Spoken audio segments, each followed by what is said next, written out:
नमस्कार मित्रांनो, आज मी एका गंभीर विषयावर बोलणार आहे। कॅन्सर झालेल्या प्रत्येकाने आणि त्यांच्या नातेवाईकांनी जरूर हा व्हिडिओ पाहावा। मृत्यूपेक्षाही मृत्यूची भीती कॅन्सर झालेल्या पेशंट्सना आणि त्यांच्या नातेवाईकांना रोज मारते आणि हा विषय तुमच्या लक्षात आला त्यामुळे त्याच्याविषयी मला बोलावंसं वाटतं। मित्रांनो, आज मी तुम्हाला दोन उदाहरणं सांगतो, दोन वेगवेगळ्या प्रकारची उदाहरणं सांगतो आणि त्यानुसार आपल्या मेंटॅलिटीमध्ये काय फरक करायला पाहिजे, आपण काय विचार करायला पाहिजे, इस्पेशली कॅन्सर झालेले पेशंट्स ज्यांचा ॲडव्हान्स स्टेजमध्ये कॅन्सर आहे आणि त्यांच्या नातेवाईकांनी, याचा मी अंदाज देण्याचा प्रयत्न करतो।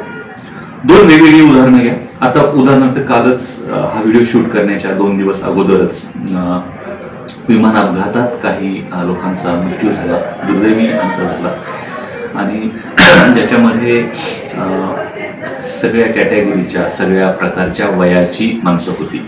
सो दोन उदाहरणं घ्या। एक पेशंट्स आहेत, यंग पेशंट्स आहे, काहीच माहीत नाहीये आणि ऍक्सिडेंट होतो, मृत्यू होतो। तोपर्यंत यांचं अगोदरचं मृत्यू होण्याच्या अगोदरचं आयुष्य, त्यांचे विचार कसे असू शकतील? निश्चित छान असू शकतील। त्यांचं आयुष्य एन्जॉय करत असतील ही लोक, त्यांचे एम्सच्या त्यांच्या गोलच्या पाठीमागे धावत असतील, त्यांचे रिलेशनशिप, फॅमिली, सायकोलॉजिकल ह्या सगळ्यांचा आणि ह्या सगळ्या विश्वाचा आनंद हे लोक घेत असतील आणि सडनली दुर्दैवानं एक क्षण असा येतो की त्यांना मृत्यूला सामोरं जायला लागतं। असं समजू की ह्या कॅन्सर झालेल्या पेशंटचे काय विचार असू शकतात, इस्पेशली ऍडव्हान्स झालेला असतो जेव्हा कॅन्सर शरीराचं जास्त पोहोचलेला असतो, पसरलेला असतो, तेव्हा रोज मृत्यूचं भय जे असतं मेजॉरिटी ऑफ द पेशंट, सगळ्या पेशंटसाठी नसेल कदाचित होत आणि ती आनंदाची गोष्ट आहे, पण जास्तीत जास्त लोकांचं आम्ही असं पाहिलं की एक कळत नकळत रोज माझा मृत्यू होणार आहे या वाईट छायेखाली, या वाईट मानसिकतेखाली हे पेशंट्स आणि त्यांचे नातेवाईक जगत असतात। आणि मित्रांनो, तुम्ही जर कॅन्सरने असाल पीडित आणि तर मी तुम्हाला एक गोष्ट सांगू शकतो की या क्षणाला अशी अनंत पेशंट आहेत जे तुमच्यापेक्षाही तरुण आहेत आणि यांचा मृत्यू आता आपण व्हिडिओ बोलताना, मी शूट करताना किंवा तुम्ही ऐकताना या जगात कुठेतरी होत असेल।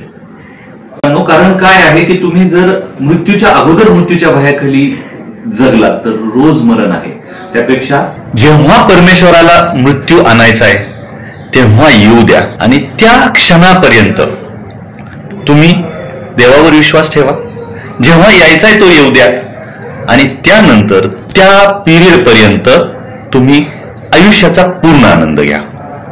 तुमचे गोल्स कंप्लीट करा, तुम्ही गोल्स केलेले नसतील तर गोल्स कंप्लीट करा, छोटे छोटे जे काही असेल ते। कुणाला बोलायचं असेल, कुणाशी कुठे जायचं असेल, एखादं गोष्ट पाहायची असेल, काही खायची असेल, सो आजच्या दिवसाचा आनंद घ्या। आजच्या दिवसात तुम्हाला तुमच्या ताकदीनुसार, तुमच्या हेल्थनुसार जे शक्य आहे त्या गोष्टीचा आनंद घ्या। कारण तुम्ही जे अँटिसिपेशन करताय ना की माझा मृत्यू होणारच आहे, जो पिरियड आपण जगतो आहोत, जो पिरियड आपल्याकडे अवेलेबल आहे आणि कदाचित तो पिरियड जास्त आहे त्या माणसापेक्षा, ज्याचा जो माणूस एकदम तरुण आहे आणि ज्याचा आता मृत्यू झालेला आहे त्याच्यापेक्षा जास्त पिरियड आहे तुमच्याकडे। कारण तुम्ही हा व्हिडिओ ऐकता आहात तर तो पिरियड आनंदाने घालवा।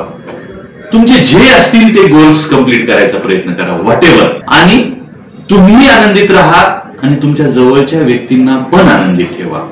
जेव्हा यायचंय तेव्हा मृत्यूला येऊ देत, जेव्हा जेवायचं तेव्हा ते होऊ देत, पण तुम्ही त्या एका क्षणासाठी आजचा दिवस व्हायला घालू नका।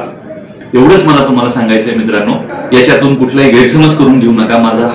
आमचं बरंच काम आहे पॅलिएटिव्ह केअर मध्ये, तेव्हा आमच्या लक्षात येतं की काही त्रास पेशंट्सना होत असतात, तर तुम्ही त्या त्रासाची ट्रीटमेंट घ्या, पण येणारा दिवस हा आनंदात घालवण्याचा प्रयत्न करा।